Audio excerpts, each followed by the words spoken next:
सुंदरपुर नाम के एक गांव में टूनी नाम की एक चिड़िया अपने दो बच्चों के साथ रहा करती थी। उसके बेटे का नाम टुन्नू और बेटी का नाम टुनटुनी था।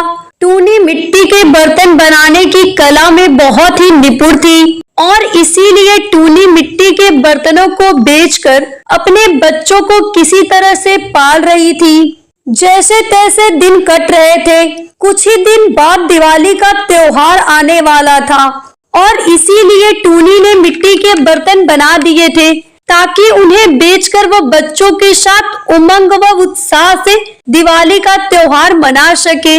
वो दिन भर दिए बनाती और उसकी बेटी टुनटुनी उसको बेचने के लिए बाजार जाती थी। दिवाली के लिए मिट्टी के दिए खरीद लो, सुंदर और सस्ते दिए खरीद लो। एक बार देख लो कितने सुंदर और सस्ते दिए हैं। टुनटुनी दिए बेचने के लिए आवाजें लगाए जा रही थी। तभी एक चिड़िया उसके पास आकर खड़ी हो जाती है और कहती है, हे चिड़िया, मेरी दुकान के सामने बैठकर दिए बेचना मैं बिल्कुल बर्दाश्त नहीं करूंगी। चल भाग यहाँ से, न जाने कहाँ कहाँ से लोग आ जाते हैं। आंटी, मैं तो सड़क के किनारे बैठकर दिए बेच रही हूँ। क्या ये सड़क भी आपकी दुकान का हिस्सा है? तेरी इतनी हिम्मत कि तुम मुझे जवाब दे। रुक, तुझे अभी बोलना सिखाती हूँ। ये कहकर दुकान की मालकिन मीनू टुनटुनी के सभी दियों को उठाकर एक तरफ फेंक देती है और उसके सारे दिए टूट फूट कर इधर उधर बिखर जाते हैं। टुनटुनी सोचते हुए सभी दियों को उठाती है और कहती है, किसी गरीब पर इस तरह से अत्याचार करना सही नहीं होता है आंटी। याद रखना, परमात्मा सब देखता है। ये कहते हुए टुनटुनी जोर जोर से रोने लगती है।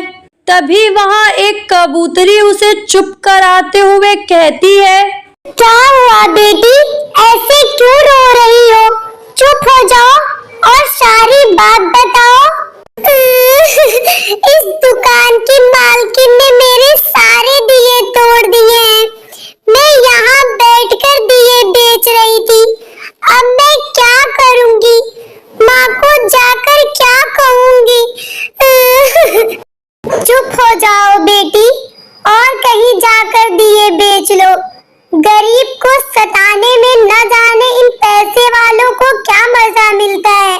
गरीब की कोई नहीं सुनता बेटी, भगवान तेरी मदद करेगा। ये कहकर बबली कबूतरी अपने घर चली जाती है और उसके बाद टुनटुनी भी अपने घर आ जाती है।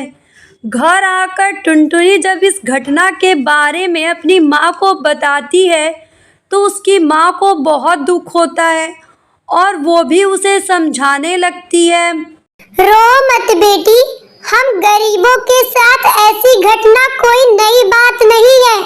मैं तुझे कल नए दिए बनाकर देती हूँ। कल से तू किसी और जगह पर जाकर बेच लेना।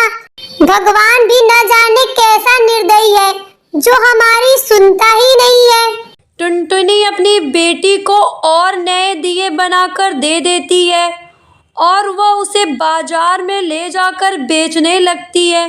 टुनटुनी पूरे लगन से दिए बेच रही थी, लेकिन सुबह से शाम हो जाती है और उसके 60 रुपए के दिए ही बिक पाते हैं।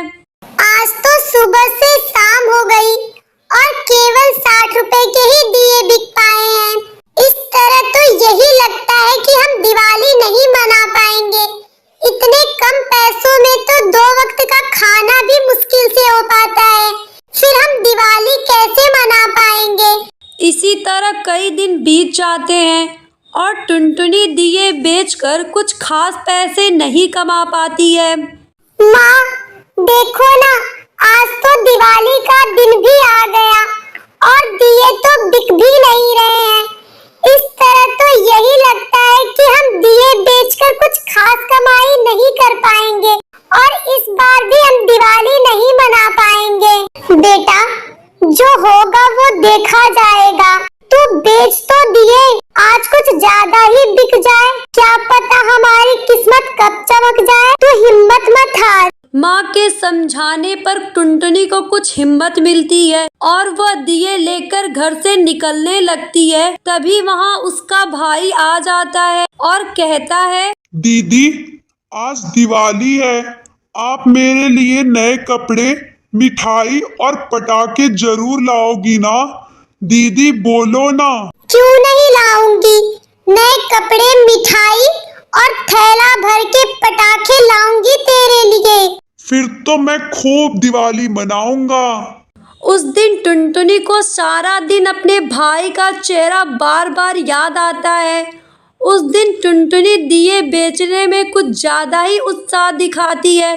वह लोगों को जोर जोर से आवाजें देकर बुलाने लगती है। लोग उसका उत्साह देखकर दिए भी खरीदने लगते हैं। आज तो कुछ अच्छी बिक्री हो रही है। शायद आज मेरे गरीब भाई की तमन्ना पूरी हो जाए। आज हम उमंग से, उत्साह से दिवाली मना पाए। टुनटुनी पूरे उमंग से आवाजें लगाए जा रही थी। तभी एक अनोखी घटना घट जाती है। टुनटुनी देखती है कि एक छोटी सी चिड़िया को एक शिकारी चील उठाकर ले जा रहा है। टुनटुनी भागी भागी उसके पीछे जाती है और उस चिड़िया को उस चील से बचाकर ले आती है। वो चिड़िया कोई और नहीं, सामने वाली दुकान की मालकिन मीनू चिड़िया की बेटी थी। जब मीनू चिड़िया अपनी बेटी को देखती है तो बहुत ही खुश होती है और टुनटुनी चिड़िया से माफी मांगती है। कुछ ही देर बाद मीनू चिड़िया का पति टुन्नू चिड़ा आ जाता है। उसके बाद मीनू चिड़िया टुनटुनी चिड़िया को दिवाली की सारी शॉपिंग कराती है और उसे छोड़ने उसके घर तक आती है। उसके बाद मीनू चिड़िया का पूरा परिवार टुनटुनी चिड़िया के पूरे परिवार के साथ खुशी खुशी दिवाली मनाने लगता है। बड़ी भूख लग रही है, क्या करूं? वैसे भी कोई काम नहीं है। शायद जंगल जाकर देखती हूँ, वहाँ कुछ फल मिल जाए खाने को।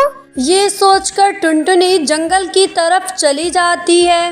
टुनटुनी बहुत ही गरीब चिड़िया थी। उसके माता पिता की मौत सड़क दुर्घटना में हो गई थी। टुनटुनी के माता पिता सेठ कालू कौवे के घर पे मजदूरी का काम किया करते थे। इसलिए कालू कौवे ने पूरे गांव के सामने अच्छा बनने के लिए टुनटुनी को अपने घर में रख लिया। लेकिन सच ये था कि टुनटुनी के रूप में कालू कौवे और उसकी पत्नी को मुफ्त का नौकर मिल गया था। कालू कौवे की पत्नी सुंदरी कौवी टुनटुनी से दिन भर घर का काम करवाती और 2 वक्त खाने के नाम पर उसे घर का बचा खुचा खाना दे दिया करती थी। कभी कभी तो थालियों की जूठन भी पकड़ा दिया करती थी। लेकिन इस समस्या का एक हल था टुनटुनी के पास। उसे जब भी भूख लगती वो घने जंगलों में पहुंच जाती थी और वहां पर खाने के लिए कुछ न कुछ मिल जाता था। उस दिन भी ऐसा ही हुआ। अरे वाह, ये आम कितने मीठे हैं। ऐसा करती हूँ, 1-2 आम तोड़ लेती हूँ और शाम को इसे खा लूंगी। ऐसा कहकर टुनटुनी कुछ और आम तोड़ लेती है और उन्हें खाते हुए कालू कौवे के घर की तरफ चल देती है। वो आम खाते हुए ही जा रही थी, तभी अच्छा, तो तू यहाँ बैठकर आम खा रही है, कामचोर कहीं की। ये आम कहाँ से आया रे? मालकिन, वो ये आम हमारे बगीचे से चुरा कर लाई है ना। रुक जा, आज तो तेरी खैर नहीं। सुंदरी कौवी ने टुनटुनी को पूरी बात कहने ही नहीं दी और उसे लेकर कालू कौवे के पास गई। देखो जी, मिल गई हमारे आमों का चोर। ये घर का काम छोड़ के हमारे बाग से आम चुरा के खा रही थी। नहीं मालिक, मैं ये आम नहीं चुराई हूँ, मैं तो जंगल से लाई हूँ। चुप हो जा नमक हराम कहीं की। तेरा कोई नहीं है ये सोचकर तुझ पर तरस खाया था हमने। लेकिन सच है, तुम जैसे फटीचर लोग कभी किसी के नहीं हो सकते। चल जल्दी से हमारे घर से निकल जा, मैं तुझे एक पल भी बर्दाश्त नहीं कर सकता। उसके बाद टुनटुनी चिड़िया घोंसले से बाहर चली जाती है। अरे ये क्या कर दिया आपने? उसे घर से क्यों निकाल दिया? मैं तो आपके पास उसे 2-4 थप्पड़ लगवाने आई थी और आपने उसे घर से निकाल दिया।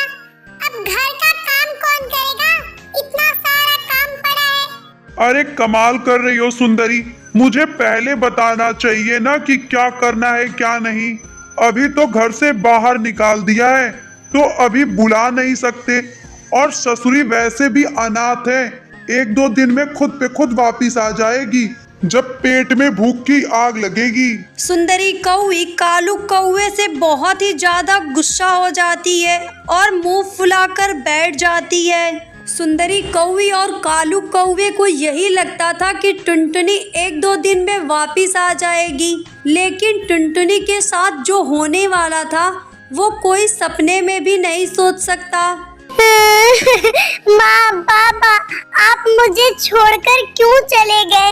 अब मैं कहाँ जाऊँ? मेरा तो कोई घर भी नहीं है। टुनटुनी चिड़िया जोर जोर से रोए जा रही थी। उसे कुछ नहीं सूझ रहा था कि वो क्या करे। तभी टुनटुनी चिड़िया की नज़र नीचे पड़ती है। वो देखती है कि बहुत सारी चिड़ियाएँ रसीले आम का मज़ा ले रही हैं। तभी उसके दिमाग में एक आइडिया आता है। वो वहाँ से उड़ती है और उड़ते उड़ते जंगल में पहुँच जाती है, उसी आम के पेड़ के पास जहाँ से उसने आम तोड़कर खाया था। तभी आम भाई, एक तुम ही हो जिन्होंने बिना मुझे मारे और बिना अपना काम कराए फल को खाने को दिया है। क्या आप मुझसे दोस्ती करोगे? टुनटुनी के ऐसा कहते ही आम की डालियां जोर जोर से हिलने लगती हैं और वहां एक तेज हवा का झोंका आता है, जिससे आम के नीचे की सारी पत्तियां हट जाती हैं। ऐसा लगता है मानो पेड़ ने टुनटुनी को बैठने के लिए जगह दी हो, जिसे देखकर टुनटुनी बहुत ही खुश होती है। धन्यवाद आम भाई। ये कहकर टुनटुनी उस आम के पेड़ के पास जाकर बैठ जाती है और घर के बारे में सोचने लगती है। तभी वो पेड़ जोर जोर से हिलने लगता है, मानो जैसे कोई भूकंप आया हो, और उसकी पत्तियां एक साथ होकर जुड़ जाती हैं। कुछ ही देर बाद वो पत्तियां जुड़कर एक सुंदर सा पक्का घर बना देती हैं, जिसे देखकर टुनटुनी चिड़िया बहुत ही खुश होती है और अपने आगे की जिंदगी खुशी खुशी बिताने लगती है।